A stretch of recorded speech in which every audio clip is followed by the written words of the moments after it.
हरे कृष्ण कृष्ण कृष्ण हरे हरे, हरे राम राम राम हरे हरे।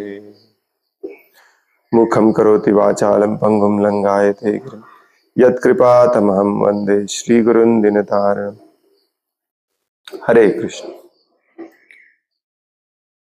यूट्यूबला साऊंड आला का? Why is too bright? Same? आला प्रभुजी। हरे कृष्ण। हरे कृष्ण। येतो। श्रीमद् भागवतम स्कंध तिसरा अध्याय 26वा। भौतिक प्रकृतीची मूलभूत तत्वे। श्लोक नंबर 5। गुणै विचित्रा सृजतिं स्वरूपः प्रकृतिं प्रजः विलोक्य मुमुहे सद्यः स इह ज्ञानगूहया।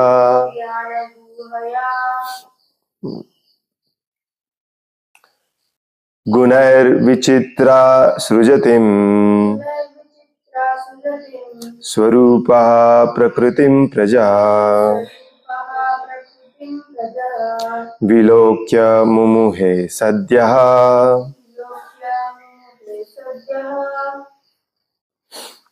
स इह ज्ञानगूहया। गुणैर्विचित्रा सृजतिं स्वरूपा प्रकृतिं प्रजा विलोक्य मुमुहे सद्यः स इह ज्ञानगूहया। गुणैर्विचित्रा सृजतिं स्वरूपा प्रकृतिं प्रजा विलोक्य मुमुहे सद्यः स इह ज्ञानगूहया।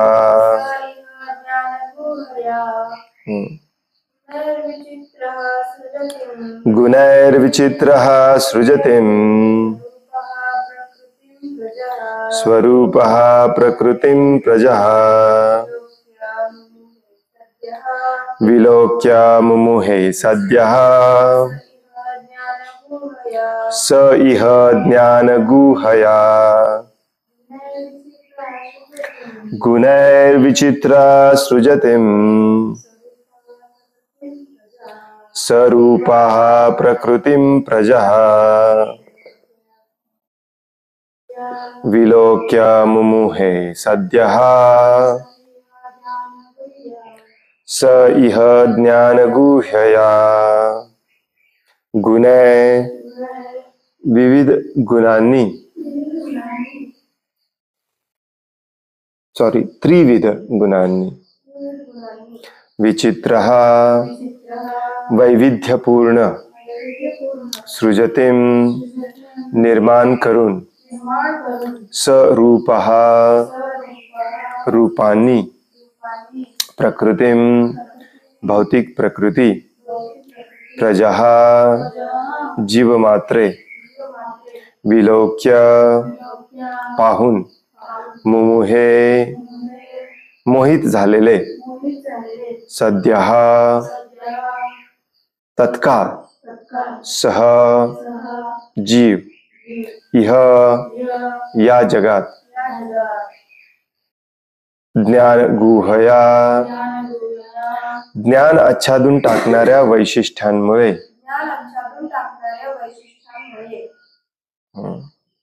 भाषांतर। भौतिक प्रकृती आपल्या 3 गुणांमुळे विविध प्रकारात विभागून जीवांची रूपे निर्माण करते। जीवमात्रे हे पाहून ज्ञानावर आच्छादन टाकणाऱ्या माया शक्तीच्या वैशिष्ट्याने भ्रमित होतात.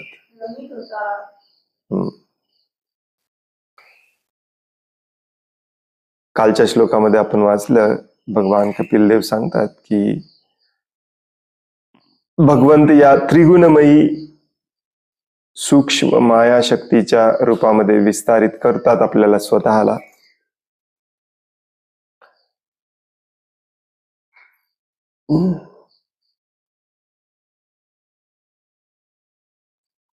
प्रकृतीच्या सृजन म्हणजे निर्मितीच्या वेळेला, सृजन म्हणजे निर्मिती, तर त्याचंच कंटिन्युएशन आहे इथे. भौतिक प्रकृती म्हणजे आता ही जी त्रिगुणमयी माया हे भगवंतांच्या शक्तीचा एक विस्तार आहे. ही 3 गुणांनी बनलेली भौतिक प्रकृती, हिचे परत विविध रूप तयार होतात, त्यांनाच जीव म्हटलं जातं.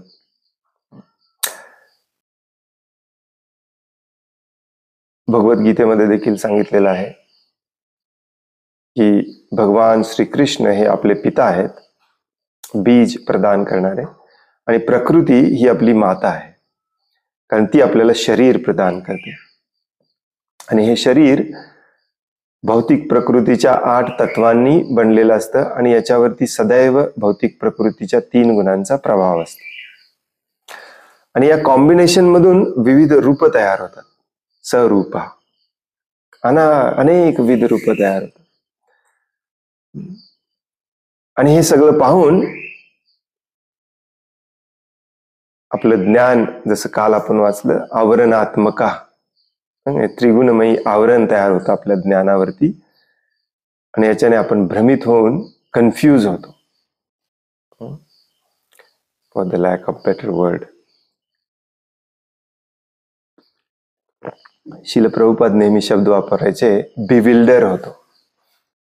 बिविल्डर हे कन्फ्यूज अवस्थेसारखीच एक अवस्था असते, परंतु कन्फ्यूज पेक्षाही मोठी अवस्था असते.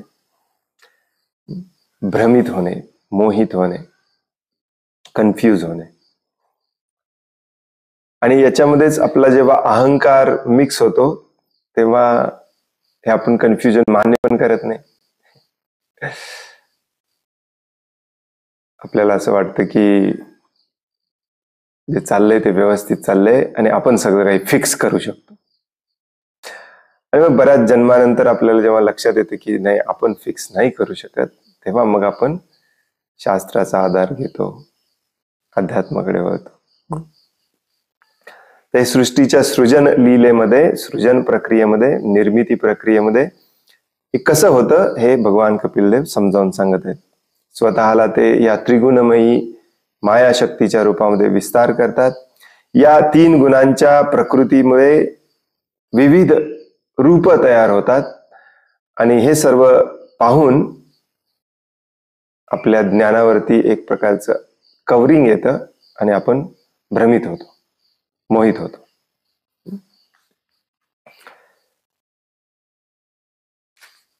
तात्पर्य श्रील प्रभुपादांद्वारे, माया शक्तीमध्ये ज्ञान आवृत्त करण्याचे सामर्थ्य आहे. आवृत्त म्हणजे कवरिंग, कव्हर घालायचं. Material energy has the power to cover knowledge. पण या आवरणाचा प्रयोग भगवंतांवर होऊ शकत नाही. मायावादी, निर्विशेषवादी लोकांचं म्हणणं असतं की भगवंत देखील या प्रकृतीने आवृत्त होतात किंवा कव्हर केले जातात, पण तसं नाही होत, आपणच फक्त होतो. आणि म्हणूनच हे मूर्ख मायावादी, निर्विशेषवादी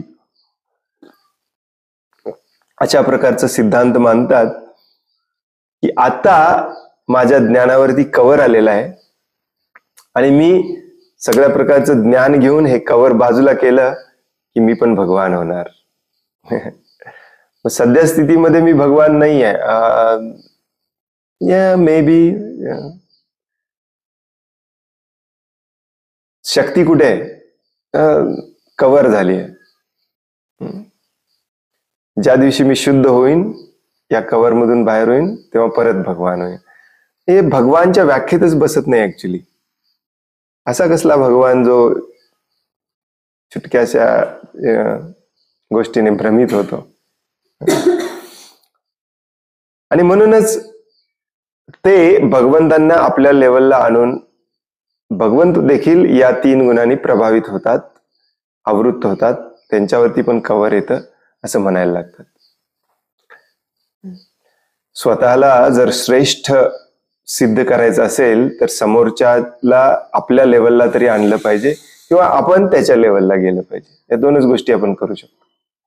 त्यामुळे हे मायावादी निर्विशेषवादी लोक हे म्हणत असतात की मी भगवंतांच्या समान आहे, आणि हे जर आपल्याला सिद्ध करता नाही आलं तर भगवंत माझ्या समान आहेत, आपल्यातलेच एक मनुष्याप्रमाणे. आणि या दोन्ही गोष्टींचा विचार करणे, ठामपणे हे मान्य करणे हा खूप मोठा अपराध आहे. इथेच आपली प्रगती खुंटते. या आवरणाचा प्रभाव केवळ प्रजा अर्थात भौतिक देह धारण करून जन्मलेल्या बद्ध जीवांवरच होऊ शकतो. जसे या श्लोकामध्ये सांगितले, प्रकृतीम प्रजा. जसं प्रभुपाद नेहमी उदाहरण देतात प्रजावरूनच, की राजा नियम आणि कायदे बनवतो ते प्रजेसाठी, तो स्वतः त्या नियम आणि कायद्यामध्ये येत नाही. ऑफकोर्स याचा अर्थ असा नाही की तो कसंही वागू शकतो, परंतु उदाहरण देण्याचा मजेदार अर्थ असा होता की तो ते नियम आणि कायदे बदलू शकतो, प्रजा बदलू शकत नाही. तसंच भगवंतांनी ही प्रकृती निर्माण केलेली आहे, प्रकृतीचे 3 गुण निर्माण केलेले आहेत. हे 3 गुण आपल्याला प्रभावित करतात, आपल्या ज्ञानावरती कवरिंग आणतात, परंतु भगवंतांना प्रभावित नाही करू शकत.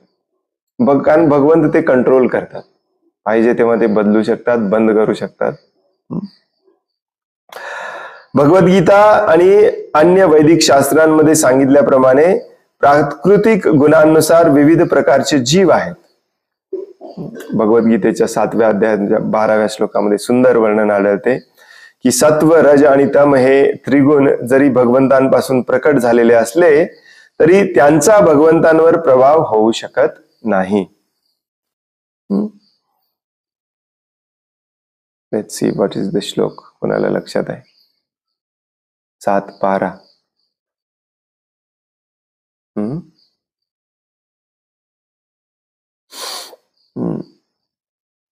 यैचैव सात्विका भाव रजसस्तमसश्चाये मत्त एवेति तान् विद्धि न त्वहम तेषु ते मयी. न त्वहम म्हणजे मी त्याच्या प्रभावाखाली कधी येत नाही. दुसऱ्या शब्दात भगवंतांपासून निर्माण होणारी शक्ती त्यांच्यावर कार्य करू शकत नाही. ती भौतिक शक्तीने आवृत्त झालेल्या बद्ध आत्म्यांवर प्रभाव गाजवते. भगवंत अखिल जीवमात्रांचे पिता आहेत, कारण ते बद्ध जीवांना भौतिक शक्तीच्या ठायी गर्भस्थ करतात, जसं सुरुवातीला मी म्हणत.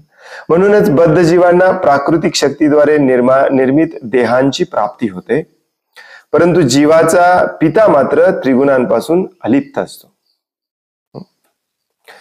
आणि हे काही बेसिक्स आपल्याला कायमचे लक्षात राहिले पाहिजे. भगवंत ह्या आत्मा बीज रूपामध्ये प्रकृतीमध्ये सोडतात आणि ही प्रकृती आपल्याला शरीर द्यायचं काम करते. शरीर कसल्या प्रकारचं दिलं जातं? हे 3 गुणांच्या कॉम्बिनेशन मध्ये ठरवलं जातं. आता याचा अर्थ भगवंत किंवा प्रकृती तुमच्या शरीराला कारणीभूत नाही आहेत. तुमच्या शरीराला कारणीभूत असते तुमची इच्छा आणि तुमचे कर्म. जसं मगाशी आपण एक वाक्य वाचलं की ती भौतिक शक्तीने आवृत्त झालेल्या बद्धात्म्यांवर प्रभाव गाजवते. ही प्रकृती जी आहे ती आपल्यासारख्या जीवात्म्यांवरती प्रभुत्व गाजवते. याचा अर्थ असा नाही की ती आपल्याला जबरदस्तीने या प्रभावाखाली ठेवते, भ्रमित करते, मोहित ठेवते. आपली इच्छा असते म्हणून ती आपल्याला त्या प्रभावाखाली ठेवते. बऱ्याचदा असं आपल्याला आढळतं बघा की एखादा व्यक्ती एखाद्या वाईट संघामध्ये लागतो आणि आई वडील किंवा मित्रमंडळी त्याला त्या संघातून बाहेर काढायचा प्रयत्न करत असतात आणि सगळे दोष देतात त्या संघाला की त्यांनी त्याला प्रभावित केलेला आहे, भ्रमित केलेला आहे, ब्रेन वॉश झालेला आहे. परंतु हा जीव इतका पण साधा सोपा नाही आहे की तो कुणाचंही कसंही ऐकेल. यस, आपण एखाद्या गोष्टीने भ्रमित होतो, प्रभावित होतो, परंतु आपली इच्छा असेल तर आपण त्यातून बाहेर पण पडू शकतो. त्यामुळे ही जीवाची मूळ इच्छा असते या भौतिक जगामध्ये भ्रमित होऊन, मोहित होऊन राहण्याची. आणि म्हणूनच भौतिक प्रकृती त्याला अशा पद्धतीने त्याच्यावरती प्रभुत्व गाजवते.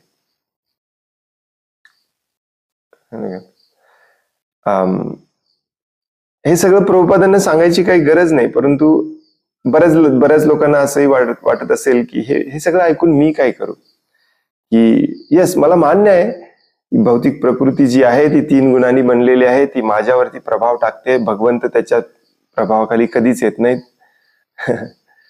परत परत प्रभुपाद का सांगतात? कारण आपल्याला सवय आहे भगवंतांना आपल्या लेवलला घेऊन यायची. आपण तर भगवंतांच्या लेवलला जाऊ शकत नाही. भगवंतांना आपल्या लेवलला आणलं की मग जरा बरं वाटतं, आपल्याला श्रेष्ठत्व परत निर्माण होतं. भगवंत आपल्या लेवलला कधीही येऊ शकत नाहीत, कारण ज्या भौतिक प्रकृतीच्या गुणांच्या प्रभावाखाली आपण सध्या दुःख भोगतोय ती परिस्थिती भगवंतांवर कधीच येत नाही, कारण त्यांनी ही भौतिक प्रकृती बनलेली आहे. ऍक्च्युली भौतिक प्रकृती ते स्वतःच आहेत, त्यांचीच एक शक्ती आहे.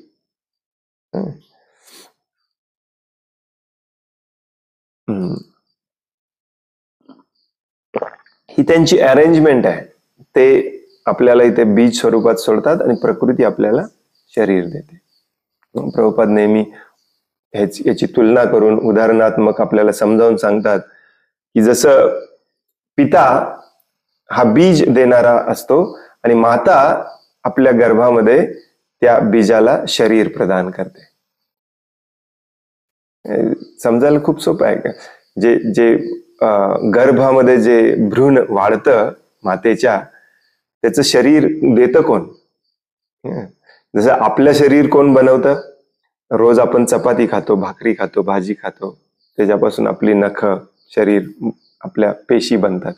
परंतु त्या भ्रूण गर्भामध्ये असलेल्या बाळाला कोण देतं? माता जे चपाती खाते त्याच्यापासूनच त्याचं शरीर बनतं. तसंच या प्रकृतीमध्ये, अखंड प्रकृतीमध्ये भगवंतांचं काम आहे या प्रकृतीला गर्भस्थ करणे, म्हणून त्यांना पिता म्हटलं जातं. आणि ही प्रकृतीला माता म्हटलं जातं, कारण ती आपल्याला शरीर प्रदान करते. ती कसं आपल्याला शरीर प्रदान करते?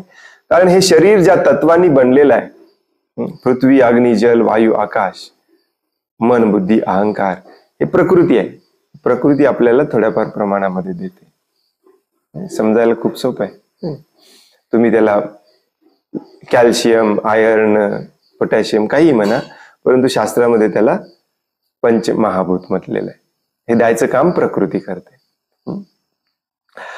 पण तू प्रकृतीचं एवढंच काम नसतं. भगवंतांनी बीज दिला आत्मा म्हणून आणि त्याला शरीर दिलं. शरीर कसं दिलं जातं? प्रकृती शरीर देते आपल्या इच्छानुसार, आपल्या कर्मानुसार. आणि मग आपल्याला इथे बांधून ठेवायचं देखील काम तीच करते, या 3 गुणांच्या मदतीने, सत्वगुण, रजोगुण आणि तमोगुण याच्या मदतीने. तर एखादा प्रश्न विचारेल की बांधून ठेवायची गरज काय आहे? कारण तशी आपली इच्छा होती. आपण बंडखोरी केली, तुरुंगामध्ये कोणाला टाकलं जातं? जो समाजामध्ये चांगल्या पद्धतीने वागत नाही त्याला तुरुंगामध्ये टाकलं जातं. मग त्याला तुरुंगात टाकल्यानंतर त्याच्या लक्षात आलं तर ठीक, मी तुरुंगात आहे, नसेल तर तो तिथेच राहणार कायमचा. तशी आपली अवस्था आहे. हे समजायला खूप सोपं आहे, हो की नाही? पूर्वीच्या श्लोकामध्ये सांगण्यात आले आहे की ज्या जीवांना भौतिक प्रकृतीवर प्रभुत्व गाजवून तिचा भोग घ्यावयाचा होता, त्यांच्या लाभार्थ लीलांचे प्रदर्शन करता यावे यासाठी भगवंतांनी भौतिक शक्तीचा स्वीकार केला. व्हेरी इंटरेस्टिंग आहे.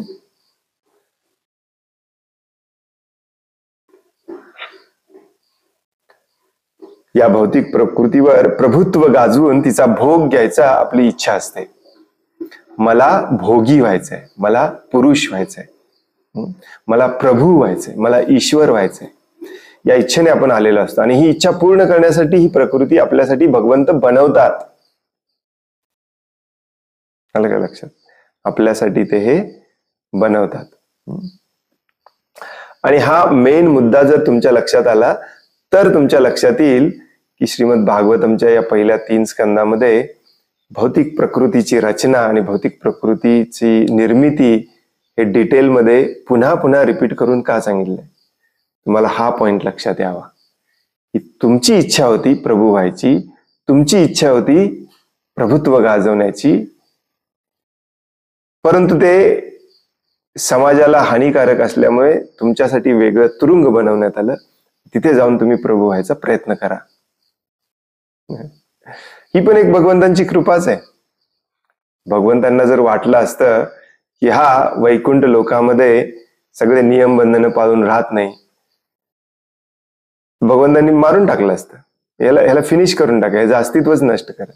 नाही, ते म्हणतात तुझी ज्या प्रकारची क्रिमिनल वृत्ती आहे, गुन्हेगारी वृत्ती आहे, ती पूर्ण करण्यासाठी मी हे ब्रह्मांड निर्माण करतो, भौतिक जग निर्माण करतो. तू तिथे जा, तुझी ही जी असुरी प्रवृत्ती आहे भोगाची ती पूर्ण करायचा प्रयत्न कर, आणि ज्या दिवशी तुझ्या लक्षात येईल की ते काही होणार नाही त्या दिवशी परत ये. याच्यासाठी प्रकृती निर्माण केली. अशा जीवांच्या तथाकथित उपभोगासाठी भगवंतांच्या भौतिक शक्तीच्या माध्यमाने हे जग निर्माण करण्यात आले आहे. बद्धात्म्याच्या दुःखासाठी हे भौतिक जग का निर्माण करण्यात आले हा एक अतिशय गुंतागुंतीचा प्रश्न आहे. मी श्रेष्ठ आहे आणि मीच बरोबर आहे या संकुचित वृत्तीने विचार करणाऱ्याला हे सगळं पटणार नाही. कसं काय नाही. आता जसं म्हणालो मी की ही तुमची इच्छा होती, त्यासाठी भगवंतांनी हे भौतिक जग निर्माण केलं, तुम्हाला इथे सोडलं आणि म्हटलं की जा ट्राय करा. परंतु वरून भगवंतच म्हणतात की हे जग मी निर्माण केलंय तुम्हाला दुःख देण्यासाठी. कारण तुरुंगाचं तेच काम असतं. तुरुंगामध्ये आयुष्य आराम दिल्यावरती मग तिथून बाहेर पडावं असं कोणाला वाटणार. मग बऱ्याच लोकांना हे कळत नाही की भगवंत कृपा करतात, मग इतकी दुःख काय आहेत या जगामध्ये. एखादा गरीब आहे, एखाद्याचे कपडे फाटलेले आहेत, एखाद्याला राहायला जागा नाही, 2 वेळचं खायला मिळत नाही, त्वचा रोग, शरीर रोग, असा हजारो रोगांनी ग्रासलेला आहे. भगवंत इतके कृपाळू आहेत, दयाळू आहेत, तेच आपलं पालन पोषण करतात. मग या सगळ्या परिस्थिती का निर्माण करतात? कारण हे सगळं केल्याशिवाय तुम्ही इथून बाहेर पडायचा प्रयत्नच करणार नाही. तुम्हाला वाटायला लागेल की तुरुंगातच कायमचं राहिलेलं बरं आहे. आणि असं वाटतं देखील आपल्याला, बऱ्याच जणांना वाटतं देखील. म्हणून हा खूप गुंतागुंतीचा प्रश्न आहे, लवकर लक्षात येत नाही. जोपर्यंत आपण हे मान्यच करत नाही की मी वाईट होतो आणि मला सजा म्हणून इथे पाठवले, तोपर्यंत हे गुंतागुंतीच वाटणार आपल्याला.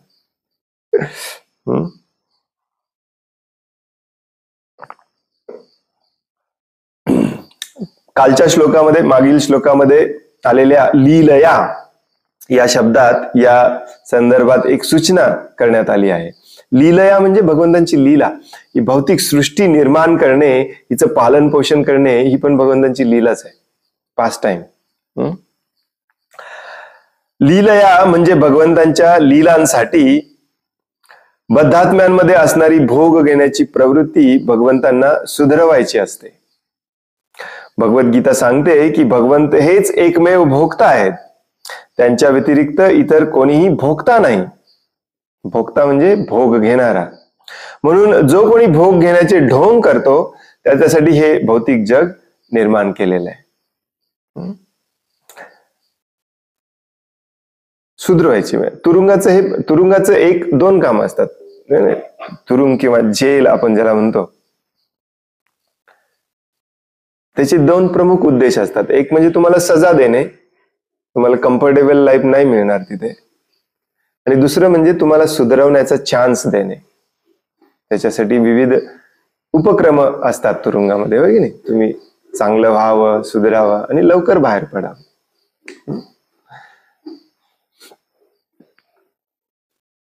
याविषयी उदाहरण असे, शासनाने एक निराळे पोलीस खाते निर्माण करण्याची आवश्यकता नाही, पण काही नागरिक राष्ट्रीय नियमांचा स्वीकार करणार नाहीत ही वस्तुस्थिती आहे.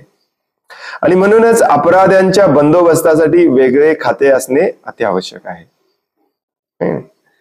जेव्हा टाउन प्लॅनिंग केलं जातं, देशाचं राज्याचं प्लॅनिंग केलं जातं, त्याच्यामध्ये सगळं येतं, आरोग्य व्यवस्था, पाण्याची व्यवस्था, रस्ते, इन्फ्रास्ट्रक्चर, PWD एव्हरीथिंग. त्याचबरोबर पोलीस आणि जेल हे पण निर्माण करावे लागतात. का करावे लागतात? कारण आपल्याला माहिती आहे काही लोक वाईट वागणार. तसंच आध्यात्मिक जगामध्ये सगळं काही आहे, परंतु काही लोक वाईट वागणार हे माहित आहे, म्हणून त्यांच्यासाठी हे भौतिक जग निर्माण केलेलं आहे. अशी आवश्यकता नाही, पण त्याच वेळी अशी आवश्यकता आहे सुद्धा. अशी आवश्यकता नाही, परंतु त्याच वेळी आवश्यकता आहे सुद्धा. म्हणजे परफेक्ट समाजामध्ये अशा गोष्टीची काही गरज नाही, पोलीस, जेल, तुरुंग वगैरे. परंतु दुर्दैवाने तशी काही लोक आहेत, त्यामुळे हे तयार पण करावं लागतं. ही व्यवस्था पण, शासन व्यवस्था ठेवावी लागते. त्याचप्रमाणे दुःख भोगणाऱ्या बद्धात्म्यांसाठी भौतिक जगाची निर्मिती करण्याची आवश्यकता नव्हती, पण त्याचवेळी नित्यबद्ध म्हणून ओळखले जाणारे काही विशिष्ट जीव आहेत जे शाश्वत दृष्ट्या बद्धच असतात. ते अनादी काळापासून वा शाश्वत दृष्ट्या बद्ध आहेत असे आपण म्हणतो, कारण भगवंतांचे अंश असणाऱ्या त्या जीवांनी भगवंतांच्या परम सत्तेविरुद्ध केव्हा बंड केले याचा शोध कोणीही लावू शकत नाही. हे अजून गुंतागुंतीचं वाटायला लागतं. जसं मी आता समजावून सांगतोय, हे आपल्या डोक्यामध्ये एक आपण कसं फिट करतोय, it's like a time line. X वेळी, ठराविक काळाच्या आधी मी चुकीचं वागलो, मग मला भौतिक जगात सोडण्यात आलं. भौतिक जगात मी जीव शरीर बदलत आहे. एक दिवस शुद्ध झालो की मी परत भगवत धामात जाईन, आणि मग भगवत धामात शुद्ध पद्धतीने राहीन. आणि चुकून परत माझ्या मनामध्ये वाईट विचार आले तर परत मला पुन्हा इथे टाकण्यात येईल. पण एवढं सोपं नाही आहे ते. ऍक्च्युली जी शुद्धावस्था असते त्याला नित्य शुद्ध म्हटलेलं आहे, आणि जी या भौतिक जगामध्ये अडकल्याची बद्धावस्था असते त्याला नित्य बद्ध म्हटलेलं आहे. नित्यचा अर्थ असतो कायमचा. मग आपले आचार्य आपल्याला समजावून सांगतात की हे कायमचा, नित्य हा शब्द वापरण्यामागे उद्देश असा आहे की कधी आपण बंड केला भगवंतांच्या विरुद्ध, मला पण उपभोक्ता व्हायचंय, मला पण पुरुष व्हायचंय, मला तुमची सेवा करायची नाही, आणि कधी आपण इथे आलो हे सांगता येत नाही. याला टाइम लाईनच नाही. इतक्या प्रचंड प्रमाणामध्ये आपण इथे येऊन जन्म घेतलेले आहेत, इतक्या अनादी अनंत कालापूर्वी आपण इथे आलेलो आहे की ते हे शोधता देखील येत नाही. आणि याचाच अर्थ जेव्हा आपण शुद्ध होऊन परत जाऊ तेव्हा इतक्या सहजासहजी परत नाही येणार. म्हणून बरेच लोक कन्फ्यूज होतात की भगवद्गीतेमध्ये तर असं लिहिलंय की माझ्याकडे आलेला, एकदा माझ्याकडे आला की तो परत येत नाही, भगवान म्हणतात. मग आपण आलोच कसे काय? तर ती टाइमलाईन आपण शोधू शकत नाही. अनादी अनंत कालापूर्वी आलं. कारण हा गुन्हा जो आहे, भगवंतांना सोडून सेपरेटली आनंद उपभोगण्याचा, प्रभू बनायचा, ईश्वर बनायचा, ही जी इच्छा, हा जो गुन्हा आपण केला तो साधा सुद्धा नाहीये. पाकिटमारी टाईप, 2 दिवस जेलमध्ये टाकला आणि बाहेर काढला. हा भयानक अपराध आहे, खूप भयानक अपराध आहे. आणि म्हणूनच इथून बाहेर पडणे एवढं सोपं नाहीये. त्याच्यासाठी 100% आपलं हृदय शुद्ध करावं लागतं. आणि हे बऱ्याच लोकांना पटत नाही. जे भक्ती मार्गावरती आले त्यांना पण पटत नाही की 100% शुद्ध झाल्याशिवाय इथून आपण बाहेर पडू शकत नाही. थोडं शुद्ध होऊन नाही चालणार. मग या सगळ्याचा विचार केल्यानंतर आपल्याला लक्षात येतं, येस, हे खूप कॉम्प्लिकेटेड आहे. जर बघायला गेलं तर सोपं आहे, परंतु बघायला गेलं तर खूप कॉम्प्लिकेटेड आहे. जोपर्यंत आपला अहंकार, मिथ्या वासना मिथ्या काम वासना जोपर्यंत आपल्या मनातून पूर्णपणे जात नाही तोपर्यंत आपल्याला हे कॉम्प्लिकेटेडच वाटणार. कारण आपल्याला सदैव सवय आहे दुसऱ्याला दोष, दुसऱ्याकडे बोट दाखवायची. माझा काहीच दोष नव्हता तरी पण मला इथे टाकलंय. एवढं कॉम्प्लिकेटेड असतंय का प्रभूजी कुठे? आता झालो ना, जप करतोय, रोज येतोय, न चुकता येतोय. तुम्ही म्हणता ते पाप पाप पाप कर्म पण बंद करालोय, पुण्यकर्म करालोय, आता बास करा, आता काढा बाहेर. नाही, पूर्णपणे शुद्ध व्हायलाच पाहिजे. कारण ती जी जागा आहे जिथून आपल्याला इथे तुरुंगात टाकलेलं आहे ती परमपवित्र आहे. तिथे अपवित्रतेला, अशुद्धतेला तिथे मात्र पण जागा नाही. परम ब्रह्म परम धाम पवित्रम परमम भवान. त्यामुळे हे करायलाच लागणार. जेलमधून बाहेर पडण्याचा प्रयत्न बरेच लोक करत असतात. काही जबरदस्तीने बाहेर पडायचा प्रयत्न करत असतात, काही चापलुसी करून बाहेर पडायचा प्रयत्न करत असतात. परंतु जो शुद्ध होतो, जेलरला दाखवतो की मी बदललोय, त्याला हसत खेळत हार घालून सत्कार करून बाहेर सोडलं जात. आपल्याला पण तसंच बाहेर पडायचंय. वस्तुस्थिती अशी आहे की जगात 2 प्रकारच्या मनुष्यांचे वर्ग आहेत. भगवंतांनी सांगितलेल्या नियमांचे आज्ञाधारकपणे पालन करणाऱ्यांचा वर्ग आणि भगवंतांचे अस्तित्वच न स्वीकारता स्वतःचेच नियम रचू इच्छिणाऱ्या नास्तिकांचा व अज्ञेयवादी लोकांचा वर्ग. हे 2च वर्ग आहेत. कधी कधी यांना म्हटलं जातं दैवी आणि असुरी, देवता आणि असुर, सूर आणि असुर. हे अज्ञेयवादी प्रस्थापित करू इच्छितात की प्रत्येक मनुष्य स्वतःचे नियम किंवा स्वमताचा धार्मिक पंथ बनवू शकतो. मला वाटेल तसं मी वागणार. या 2 वर्गांच्या अस्तित्वाचा प्रारंभ न शोधताच आपण असे गृहीत धरू शकतो की काही जीवांनी भगवंतांच्या अनुशासनाविरुद्ध बंडखोरी केलेली आहे.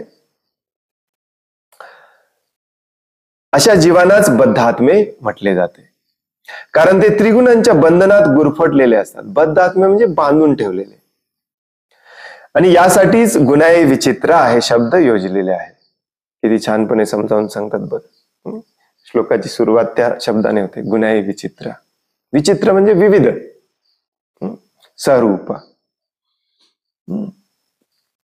या प्राकृतिक जगात 84 लाख योनी आहेत, म्हणजे वेगवेगळे प्रकारचे शरीर आहेत.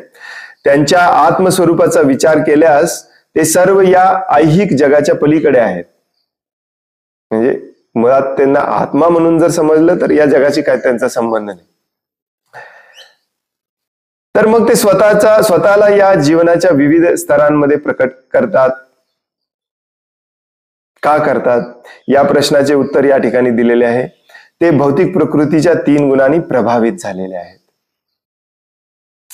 त्यांची निर्मिती भौतिक शक्तीने केलेली असल्यामुळे त्यांची शरीरेही भौतिक घटकांनीच बनलेली आहेत. भौतिक देहाने आवृत्त झाल्यामुळे त्यांचे आध्यात्मिक स्वरूप लुप्त झालेले आहे.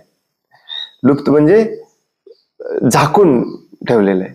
लुप्त म्हणजे संपलेलं नाही, परंतु झाकून राहिलं. आणि यासाठीच मुमुहे या शब्दाच्या प्रयोगाद्वारे त्यांना आपल्या आध्यात्मिक स्वरूपाचे विस्मरण झाल्याचे येथे सूचित करण्यात आलेले आहे. मुमुहे श्लोकामध्ये सांगितलं ना, मुमुहे म्हणजे भ्रमित होणे. आध्यात्मिक स्वरूपाची अशी विस्मृती बद्ध झालेल्या जीवांमध्ये असते, कारण ते भौतिक शक्तीने आवृत्त होण्याच्या अधीन असतात, विसरलेले असतात. अधीन हा शब्द खूप महत्वाचा आहे, लक्षात ठेवा. तुम्ही म्हणाल की मग ही जबरदस्ती नाही का प्रभूजी आमच्यावरती? मला बाहेर पडायचंय, परंतु ही जी शक्ती आहे भौतिक प्रकृतीची 3 गुणांची शक्ती, ती कंटिन्युअसली मला दाबूनच ठेवणार असेल तर मी बाहेर पडणार कसा? This is not, what is it, this is not fair. मराठीत कसं म्हणायचं? मला कळालंय मला बाहेर पडायचंय, मी पडायचा प्रयत्न पण करतोय, परंतु ही भौतिक प्रकृती मला दाबूनच ठेवणार असेल तर हा नियम काय चुकीचा आहे. हा नियम मी करतोय ना प्रयत्न बाहेर पडायचा. नाही, दारू कधीही दारुड्याला असं सांगत नाही की तू पितच राहा आणि याच नशेमध्ये राहा. इच्छा आपलीच असते. जर अधीन शब्द तिथे पण वापरला जातो बघा, व्यसनाधीन. अधीनचा शब्द अर्थ काय असतो? एकाला असतं व्यसन आणि त्याच्या पुढे गेलेली अवस्था असते व्यसनाधीन अवस्था असते. व्यसन ज्याला लागलेलं आहे, दारूचं म्हणा किंवा कुठल्याही गोष्टीचं, सिगरेटचं, व्यभिचाराचं वगैरे, तो जर स्वतःला कंट्रोल केला आणि चांगल्या संघामध्ये आला आणि कॉन्शियसली चेतनायुक्त होऊन तो त्यातून बाहेर पडू शकतो. परंतु एका स्टेजच्या पुढे जर तो गेला तर दारू त्याला कंट्रोल करते, तो दारूला कंट्रोल नाही करू शकत. आणि अशा अवस्थेला आपण म्हणतो व्यसनाधीन झाला. हो की नाही? तसं या प्रकृतीच्या 3 गुणांच्या आपण अधीन झालेलो आहे. आता भगवंतांच्या कृपेने, गुरुच्या कृपेने जे भागवतम, भगवद्गीताचे श्रवण करतात, जप करतात, त्यांना थोडं थोडं हे लक्षात यायला लागले आणि ही अधीनता ते नष्ट करू शकतात. परंतु ज्यांना हे लक्षातच आलेलं नाही ते पूर्णपणे अधीन आहेत. त्यात त्या दारूचा काही दोष नाही किंवा या प्रकृतीचा काही दोष नाही, या 3 गुणांचा काही दोष नाही. परंतु आपला अहंकार जो आहे ना, तो दुसऱ्यांना कायम दोष देण्यासाठी तयार असतो. त्यामुळे आपल्याला वाटतं. या श्लोकात ज्ञान गुहया हा आणखीन एक शब्द योजलेला आहे. गुहा म्हणजे आवरण, कवर. कशावरती आवरण? ज्ञानावरती. सूक्ष्म बद्धात्म्यांचे ज्ञान आच्छादित झालेले असल्याने ते अनेक प्रकारच्या योनीद्वारे प्रकट होतात, वेगवेगळे शरीर घेऊन. श्रीमद भागवतमच्या 1ल्या स्कंदातील 7व्या अध्यायामध्ये म्हटले आहे की भौतिक शक्तीमुळे जीव मात्रे मोहित होतात. वेदांमध्येही म्हटले आहे की शाश्वत जीव मात्र विभिन्न गुणांनी आवृत्त झालेले असतात आणि त्या त्रिवर्णी म्हणजे तिरंगी, लाल, श्वेत आणि नील जीव असे म्हणतात. त्यांना त्रिरंगी. लाल रंग रजोगुणाचे प्रतिनिधित्व करतो, श्वेत रंग सत्वगुणाचे प्रतिनिधित्व करतो, तर निळा रंग तमोगुणाचे प्रतिनिधित्व करतो. इंटरेस्टिंग. म्हणून बघा, जे खूप पॅशनेट असतात, मिळवायचं आहे, करायचं आहे, त्यांना लाल गाडी, लाल साडी आवडते. जे शांत प्रवृत्तीचे सत्वगुणी असतात त्यांना पांढरे कपडे, सिंपल कपडे आवडतात. आणि जे तमोगुणी असतात त्यांना डार्क, बघितल्या नैराशी यावं, ब्लॅक वगैरे असे कपडे आवडतात. हे प्राकृतिक गुण भौतिक शक्तीचे आहेत आणि म्हणून निरनिराळ्या प्राकृतिक त्रिगुणातील जीवांना निरनिराळ्या प्रकारची शरीरे आहेत आणि याच्या कॉम्बिनेशननीच शरीर बनवली जातात. तुम्हाला थोडंफार प्रमाणामध्ये कॉम्प्युटरचं नॉलेज असेल तर तुम्हाला माहिती नाही, तुम्ही कधी ऐकलंय की नाही, टीव्ही विकत घ्यायला जाता की नाही तुम्ही, तेव्हा टीव्ही वरती लिहिलेलं असतं 16 मिलियन कलर्स. 16 मिलियन म्हणजे किती झालं? 1,60,00,000 वेगवेगळे कलर्स निर्माण करणारी ही टीव्ही आहे. बॉक्सवरती लिहिलेलं असतं 16 मिलियन कलर्स. ऍक्च्युली तुम्हाला फसवलं जातं. मी इलेक्ट्रॉनिक्स इंजिनियर आहे, मला माहिती आहे. ऍक्च्युली टीव्ही 3च कलर निर्माण करत असतो, लाल, निळा आणि हिरवा, ऍक्च्युली श्वेत नाही. परंतु हे तिन्ही कलर जेव्हा असे जवळजवळ मिक्स केले जातात आणि त्यांची इंटेन्सिटी कमी जास्त केली जाते, तेव्हा आपल्या बुद्धीला हे फसवलं जातं, ते आपल्याला वेगळं कलर असल्यासारखं दिसतं. आणि असे पूर्वीच्या काळात बॉक्स टीव्ही होता, आताच्या काळामध्ये जो टीव्ही आहे असे त्याच्यामध्ये असे डॉट्स असतात. तीच आपलं रिझोल्युशन सांगितलं जातं बघा, 1080p आपण वाचतो. 1080p म्हणजे 1080 असे डॉट्स असतात आणि 1920 असे डॉट्स असतात. प्रत्येक डॉट मध्ये 3च कलर असतात. पण आपल्याला डोक्याला ते भ्रमित केलं जातं, मोहित केलं जातं. आपल्याला वाटतं की वेगळे वेगळे कलर आहेत. तसं हे तीनच गुण आहेत ऍक्च्युली, तमोगुण, रजोगुण, सत्वगुण. परंतु या तीन गुणांच्या कॉम्बिनेशननी 84 लाख प्रकारचे शरीर बनवले जातात. प्रभुपाद एका ठिकाणी समजावून सांगतात, मला पण ते कधी समजलं नाही. 3 त्रिक 9, 9 9 9 81 असं काहीतरी आहे ते गणित. एनिवे, परंतु हे 84 लाख प्रकार आहेत. जसा आपला एक प्रकार आहे, त्यातला मनुष्य हा एक 84 लाख मधला एक प्रकार आहे. आणि या एका प्रकारामध्ये देखील किती विविधता आहे बघा. कुणी गिड्डा आहे, कुणी उंच आहे, कुणी काळा आहे, कुणी सावळा आहे, कोणाची 5 बोट आहेत, कोणाला 6 बोट आहेत, कोणाला केस आहेत, कोणाला नाही आहेत. तर ही सगळी विविधता निर्माण केली जाते या 3 गुणांमुळे. आलं का लक्षात? त्या जीवांना त्यांच्या आध्यात्मिक स्वरूपाचे विस्मरण झाल्यामुळे त्यांना वाटते की भौतिक शरीर म्हणजेच आपण आहोत. जसं मी आता मगाशी समजावून सांगत होतो की जो इलेक्ट्रॉनिक्स इंजिनियर आहे, कम्प्युटर इंजिनियर आहे, त्याला माहिती आहे ही फसवेगिरी आहे. ऍक्च्युली 3च कलर आहे. आणि त्याच्या मागे इंजिनिअरिंग काय आहे, त्याच्या मागची फिलॉसॉफी काय आहे, त्यामुळे तो भ्रमित होत नाही. परंतु नॉर्मल माणूस भ्रमित होतो. आपण म्हणतो, प्रभूजी मी काल 4K चा टीव्ही घेतला. 4K ही त्याच्याही पुढची असते. 4K म्हणजे 4000 डॉट्स असतात, 4 लाख, 2200 गुणिले 3000 असं काहीतरी एवढे डॉट्स असतात. परंतु इंजिनियर काय म्हणतो, 4K 8K 1080p सगळे एकच आहे. तसं या 3 गुणांनी वेगवेगळे शरीर बनलेत, वेगवेगळी रूप बनलेत, विविधता निर्माण झाले आणि या विविधतेमध्ये आपण भ्रमित झालेलो आहे. येस, लाल टमाटा, हिरवा कुकुंबर मला आवडतो.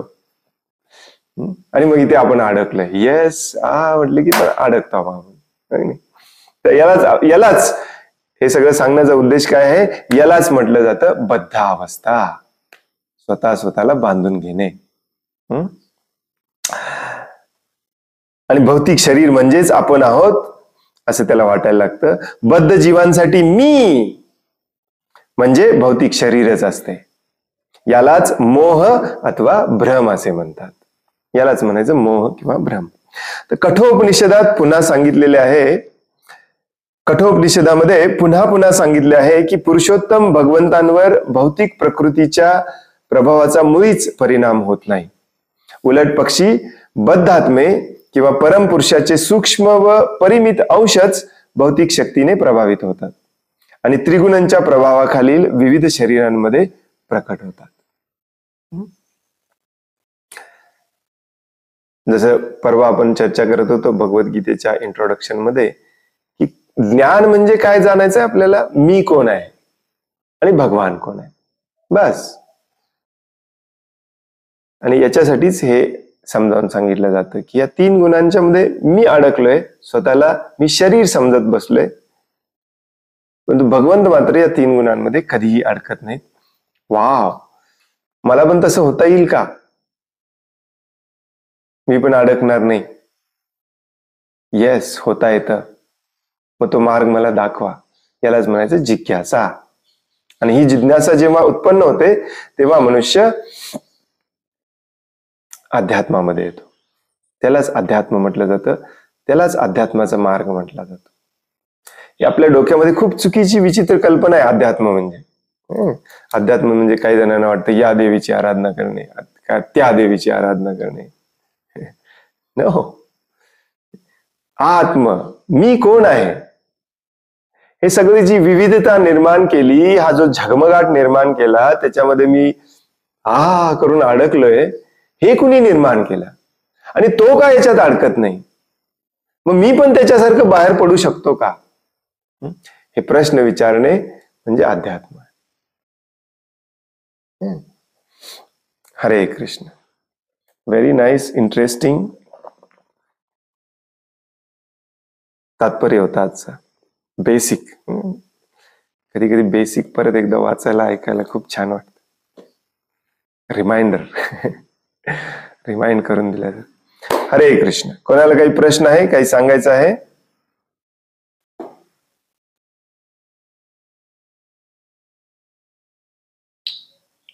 प्रभू हरे कृष्ण, दंडवत प्रणाम. हरे कृष्ण, दंडवत प्रणाम.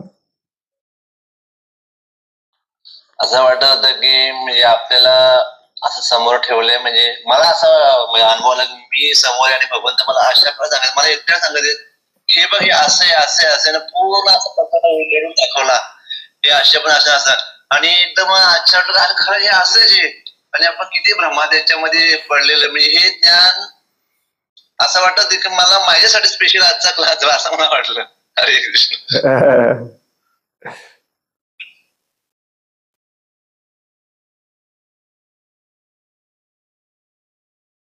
चांगली सुरुवात आहे.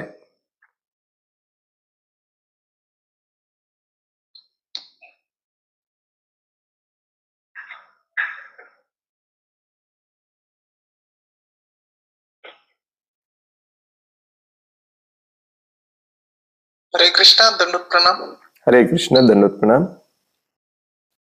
प्रभूजी, क्वेश्चन असा आहे की ज्यावेळेस कोणी आध्यात्मिक कार्य करतो, जे भगवंतांची सेवा किंवा डिव्होशनल ऍक्टिव्हिटी, त्यावेळेस तर तो त्या दिव्य स्तरावर स्थित होतो. पण आपण जे म्हणतो की हे प्रकृती, भौतिक प्रकृतीमध्ये आपण राहतो, भौतिक प्रकृती पण नष्ट नाही, विनाश नाही झाला पाहिजे, तर ते भौतिक दृष्ट्या बरोबर आहे, प्रकृतीचा नाश नाही झाला पाहिजे, पण ते आध्यात्मिक त्यावेळेस होत नाही कार्य. तर मग जो मनुष्य यामध्येच गुंतून पडतो, तो याच्या पलीकडे या भौतिक प्रकृतीमध्ये तो नियम व्यवस्थित पाळतो, म्हणजे प्रकृतीचे सगळ्या सात्विक जीवन जगतो, पण आध्यात्मिक स्तरावरती उन्नत होण्याकरता तो काही प्रयत्न, विशेष प्रयत्न त्याचे काही नसतात, तर तो क्रमाक्रमाने त्या स्तराला जातो की परत त्याचं याच्यामध्ये पटून राहतो. त्याची गती कशी होते? पहिली गोष्ट म्हणजे दुर्दैवाने आज आपल्याला हे समजावून सांगितलं जातं की भौतिक प्रकृतीची काळजी घ्यायची नाही, कारण हे भौतिक आहे, आपल्याला भगवत धामात जायचंय, आपण आध्यात्मिक आहोत. हा जो कन्सेप्ट आहे तो पूर्णपणे शास्त्राच्या विरुद्ध आहे आणि चुकीचा आहे. प्रभुपाद हे समजावून सांगतात की भौतिक प्रकृती, जसं आज देखील आपण वाचलं की भौतिक प्रकृती ही तुमच्यापेक्षा श्रेष्ठ आहे, हे पहिलं लक्षात ठेवा. हे भगवंतांचंच एक स्वरूप आहे, हेही लक्षात ठेवा. असं नाही आहे की भौतिक प्रकृती, आपण भौतिक नाही, हे भौतिक आहे, भौतिक प्रकृती. बऱ्याचदा हे शब्द वापरले जातात, कनिष्ठ शक्ती आणि वरिष्ठ शक्ती, इन्फिरियर एनर्जी आणि सुपिरियर एनर्जी, आणि आपण सुपिरियर एनर्जीचा भाग आहोत.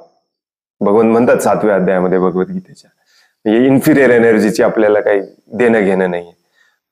पण भौतिक प्रकृती ही भगवंतांचीच शक्ती आहे, भगवंतांचंच एक स्वरूप आहे, त्याला आपण कसं काय टाळू शकतो? व्हेरी इम्पॉर्टंट पॉइंट, जो आजकालच्या भक्तांना माहिती नाहीये आणि मुद्दामून सांगितलं पण जात नाही, आणि मुद्दामून असं सांगितलं जातं की भौतिक प्रकृती तुमचं काही देणं घेणं नाही, कसं वाटेल तसे वागा, तुम्ही जप केला म्हणजे जाता भगवत धामात. नाही जाऊ शकत. ही भौतिक प्रकृती ही भगवंतांची शक्ती आहे, भगवंतच आहे. त्याचा उपहास केला, त्याची अवहेलना केली तर तुम्ही कसं जाऊ शकाल भगवंतांकडे?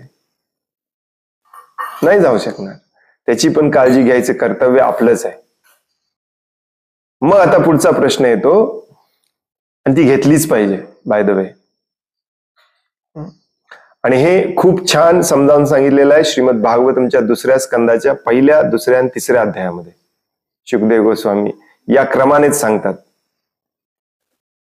भगवंतांपर्यंत जायचं असेल तर भौतिक प्रकृतीची काळजी घ्यायला सुरुवात केली पाहिजे, मग परमात्म्याकडे गेलं पाहिजे, आणि मग भगवानकडे गेलं पाहिजे. ऑफकोर्स आपल्याला डायरेक्ट मार्ग सांगितला जातो, डायरेक्ट भगवंतांकडे जावा. याचा अर्थ असा नाही की भौतिक प्रकृतीला लाथ मारून जावा, जसं सध्या सगळे आपण करतोय, है नाही? अंधाधुंदपणे झाडं चोळतोय, कसंही वागतोय, प्रदूषण करतोय, हे सगळे पाप कर्म आहेत. आणि पाप कर्म करणाऱ्याला तुम्ही इथे तुरुंगात तोडफोड करत असणार, असाल तर तुम्हाला तुरुंगाबाहेर समाजामध्ये परत कशाला घेतलं जाईल? आहे की नाही कॉमन सेन्स?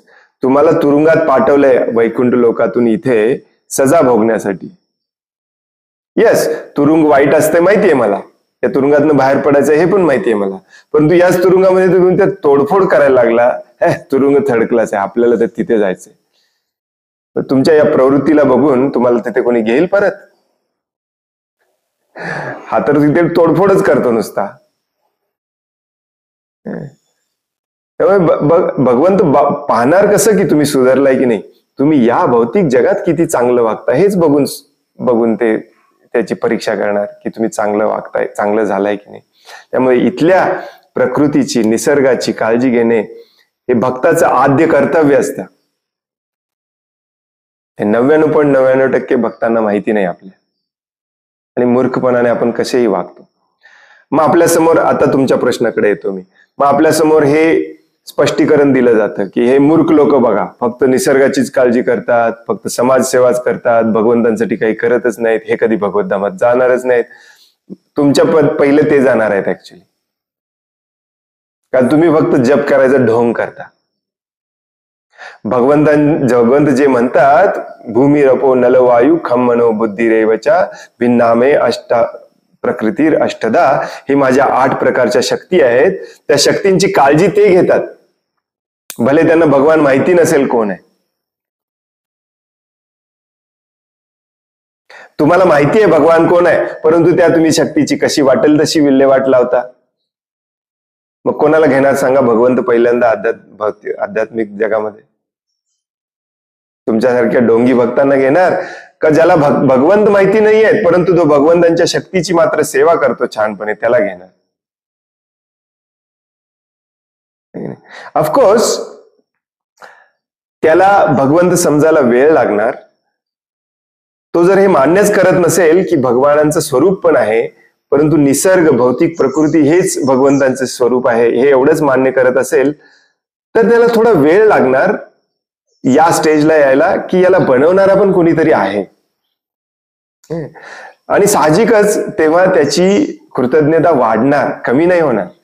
कारण लक्षात घ्या, तुम्हाला एखादा फोन, एखादी गाडी आवडत असेल आणि खूप प्रेम असेल तुमचं त्याच्यावरती, खूप तुम्ही त्याची काळजी घेत असाल, आणि तुम्हाला एक दिवस कुणीतरी येऊन सांगितलं की हरे बोल प्रभूजी यांनी बनवलंय हे, साहजिकच आपण त्या व्यक्तीकडे अतिशय कृतज्ञतेने पाहतो.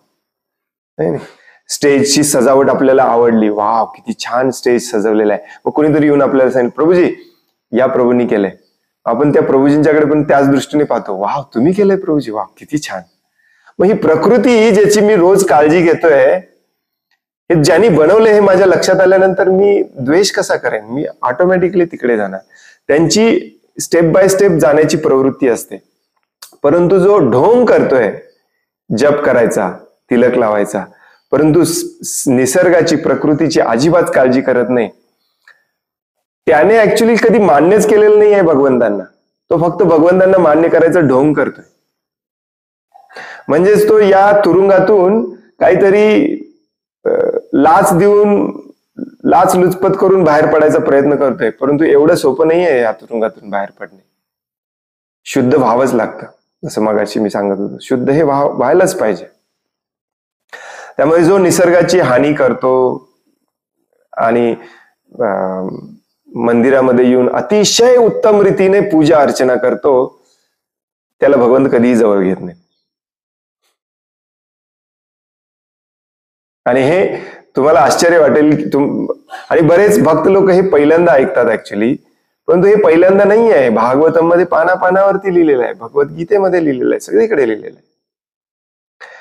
फक्त काय आपल्याला हे सांगितलं जातं की त्या कर्ता करवित्याला मान्य करा, म्हणजेच त्याचं सगळं मान्य करा, त्या प्रकृतीला पण मान्य करा आणि सगळं जीवन बदला. नुसतंच ढोंग करून नुसतंच जप करायचं तेवढंच करू नका, सगळं जीवन बदलायचंय. आणि हा मेसेज न गेल्यामुळेच बरेच भक्त कन्फ्युज्ड असतात. बरेच भक्त आता आज इतके दुःखात आणि कन्फ्युज्ड असतात. आणि म्हणूनच बघा बरेच भक्त अजूनही असुरी प्रवृत्तीने वागतात. आणि म्हणजे चांगले भक्त ते अजून कन्फ्युज होतात की मी तर या भक्तांकडे भक्त म्हणून आलो होतो आणि हाच भ्रष्टाचार करतो, हाच लोकांना मारतो, हाच रेप करतो, असं कसं काय? कारण त्याला शुद्धता म्हणजे कळालेलीच नाहीये. त्यामुळे अशा प्रकारच्या भक्तीचा प्रचार करणे हे चुकीचं तर आहेच, डेंजरस पण आहे. फक्त जप करा, बाकी काय करायची तुम्हाला गरज नाही. It's very dangerous. कुठे सांगितलंय सांगा? या प्रभुपाद बऱ्याचदा म्हणतात फक्त जप करा, काही करायची गरज नाही, परंतु ते तुम्हाला नवीन भक्तासाठी आहे. पहिलीतल्या मुलाला कधी सांगितलं जातं का तू हे डेरिव्हेटिव्ह आणि इंटिग्रेशनचं समीकरण तुला सोडवायचं आहे? तो पहिल्या दिवशीच घाबरून जाईल. पहिलीतल्या मुलाला सांगितलं जातं अरे ये शाळेमध्ये, तर फक्त आपल्याला डान्स करायचंय, गाणी म्हणायचे, नाही ट्विंकल ट्विंकल लिटल स्टार, एवढंच करायचंय आपल्याला. आणि त्याला पण तसंच वाटतं एवढंच करायचंय आपल्याला. पण हळूहळू त्याला शिकवलं जातं की एक्झॅक्टली आपल्याला शाळेत शिकायचं काय, आणि ते शिकवलं पाहिजे. आपली आज अवस्था काय झालेली आहे, आपण ट्विंकल ट्विंकललाच राहिलेलं आहे, पुढे जायलाच तयार नाही. त्यामुळे बऱ्याच मी जेव्हा म्हणतो माझ्या क्लासमध्ये की इलेक्ट्रिसिटी वापरणे, गॅस वापरणे, गाड्या वापरणे हे सगळं पाप कर्म आहे, लोकांच्या लक्षातच येत नाही. असं कसं काय? मग प्रभूजी तुम्ही पण वापरता की? काही लोकांचं काउंटर आर्ग्युमेंट असतं, तुम्ही पण वापरता. कारण हे सगळं तुम्हाला आयुष्य आरामाच्या ज्या सुविधा आहेत, इलेक्ट्रिसिटी, गॅस, पेट्रोलियम, प्लास्टिक, ही इंडस्ट्री, हे सगळं तुमच्यापर्यंत पोहोचवण्यासाठी या भूमातेचं काय शोषण केलं जातं याची तुम्ही कल्पना देखील करू शकणार नाही. जसं आपण न्यूजपेपरमध्ये वाचतो की नाही, 15 जणांनी मिळून या महिलेवरती बलात्कार केला.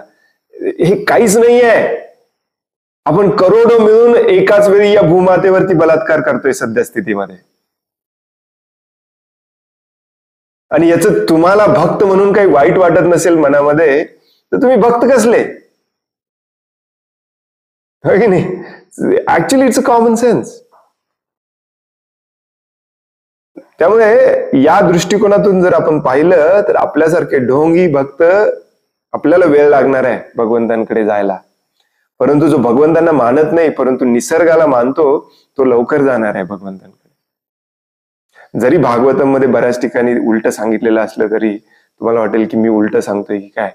नाही, आपण जर शुद्ध भावाने, भक्तिभावाने भगवंतांची भक्ती करत असलो तर मग आपण लवकर जाणार, त्याच्याही पेक्षा लवकर जाणार, डेफिनेटली लवकर जाणार. त्याला वेळ लागणार आहे, परंतु सध्या स्थितीमध्ये आपल्यासारख्या ढोंगी भक्तांना त्याच्याही पेक्षा जास्त वेळ लागणार आहे.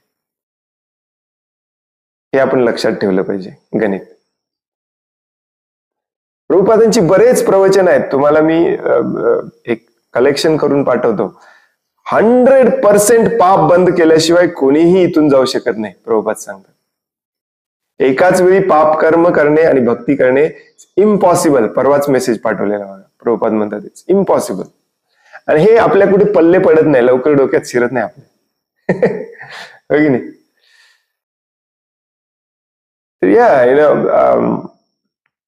आपण जप करतोय, धोती कुर्ता घातलाय, तिलक कंठीमाळ घातली आहे, म्हणून ह्या निसर्गप्रेमी लोकांना खालच्या दर्जाचे म्हणून बघू नका तुम्ही. ऍक्च्युली ते आपल्यापेक्षा उत्कृष्ट काम करतायत. आपण त्यांच्याबरोबर हाताला हात मिळवून काम केलं पाहिजे आणि त्यांना भगवंत समजावून सांगितलं पाहिजे. त्यांच्याकडून भगवंतांच्या या प्रकृती शक्तीची सेवा कशी करायची त्यांच्याकडून आपण शिकलं पाहिजे.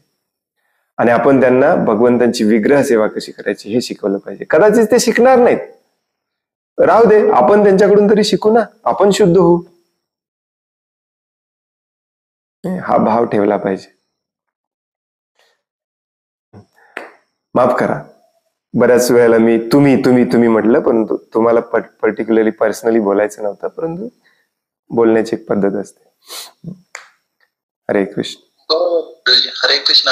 कारण प्रभूजी आहे ना, आमच्या जो प्रचार चाललाय त्याचं असं आहे, अशा मूडवरती त्यांनी प्रचार केला आहे. कारण मंदिराध्यक्ष पण की तिथं गायींसाठी आम्ही 2 गायी तिथं नेल्या. तर त्यांनी काय केलं, ज्या ब्रह्मचार्याने इन्चार्ज घेतला त्या ब्रह्मचार्याला एकदम त्या ब्रह्मचार्याची उपेक्षा केली आणि त्या गायींचा आणि मंदिराचा बिलकुल काही संबंध नाही असं दाखवलं. एवढंच नाही तर कोणी गायीची सेवा करतो त्याला काही जर थोडं उत्साह देण्यासाठी काही बक्षीस द्यायचं म्हणलं तर ते पण ते जाहीरपणे देऊ देत नाहीत. आणि ह्या दृष्टीने प्रचार केला जातो की भगवंताचा जप करा बस आणि भगवत नामात जाताल. कारण कृष्ण नामात इतकी शक्ती आहे. एक मनुष्य एका जन्मात पाप करूच शकत नाही. एवढं पाप एक कृष्ण नामोच्चारल्याने होतं. तर मग बाकीचं करीत बसायची काय आवश्यकता आहे अशा प्रकारे. आणि असा प्रकृतीच्या नियमांचा जो बेस आहे तो बेस पूर्ण नष्ट केलाय आणि आता वरकरणी प्रचार चाललाय. युवकांना प्रचार, त्यांना प्रचार. ते अशी परिस्थिती निर्माण झाली पण ते ऐकायला तयार नाही. त्याच मूडवरती ते चालू राहील. याच्यावरती उपाय आहे. जे ऐकायला तयार नाहीत त्यांना त्यांच्या मार्गावरती सोडणे आणि आपण पॉझिटिव्हली कार्य करणे. हो हो ते तर आहे प्रोजेक्ट. ते तर आम्ही ठरवलेलंच.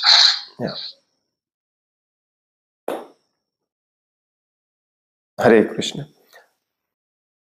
धन्यवाद. आणखीन कोणाला काही प्रश्न आहे, काही सांगायचंय?